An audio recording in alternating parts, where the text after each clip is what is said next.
Track view ఇదో దిగ్భ్రాంతికరమైన వాస్తవం.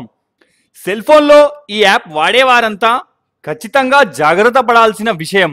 Mobile ఫోన్లోని app సహాయంతో 80 మందికి పైగా మహిళల వ్యక్తిగత సమాచారం సేకరించిన యువకుడు వారిలో పలువురిని బెదిరించి అత్యాచారానికి కూడా పాల్పడ్డాడు.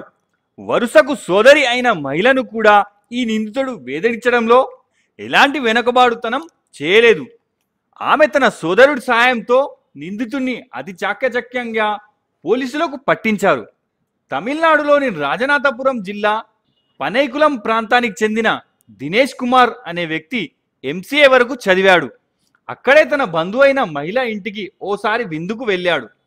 ఆమె విదేశాల్లో పనిచేసే తన భర్త పంపిన సెల్ ఫోన్ను దినేష్ కుమార్కు ఇచ్చింది. అందులో వాట్సాప్, ఫేస్బుక్ వంటి యాప్లు డౌన్లోడ్ చేసి ఇవ్వమని అడిగింది. అదే అదునుగా తీసుకున్న నిందితుడు ట్రాక్ వ్యూ అనే యాప్ను అందులో ఇన్స్టాల్ చేశాడు. దాని ద్వారా ఆమె ఫోనును తన సెల్ ఫోన్ ద్వారా నియంత్రించేలా ఏర్పాటు చేశాడు.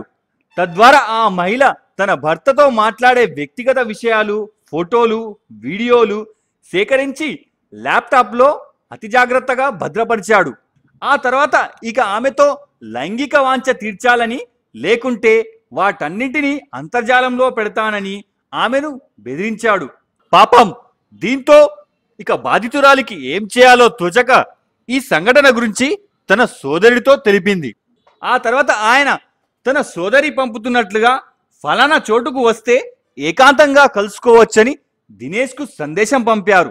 ఇంకేముంది, ఆ ప్రాంతానికి వచ్చిన దినేష్ను చూసిన బాధితురాలి సోదరుడు, బంధువులు తీవ్ర దిగ్భ్రాంతి చెందాడు. దినేష్ ఆ మహిళకు వరుసకు తమ్ముడు కావడమే దీనికి కారణం. ఆ తరువాత అతగాడికి దేహశుద్ధి చేసి పోలీసులకు అప్పగించారు.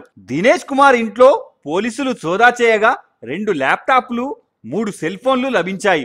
వాటి ఆధారంగా దినేష్ కుమార్ తన బంధువులైన మహిళలు, స్నేహితుల సెల్ ఫోన్లు చూసినట్లుగా నటించి వాటిలో ట్రాక్ వ్యూ అనే యాప్ డౌన్లోడ్ చేసినట్లు వెల్లడైంది.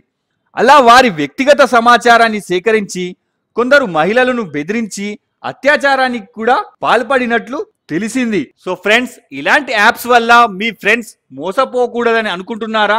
అయితే ఈ వీడియో అందరికీ షేర్ చేయండి మరియు మా ఛానల్ని సబ్స్క్రైబ్ చేసుకోవడం మర్చిపోకండి.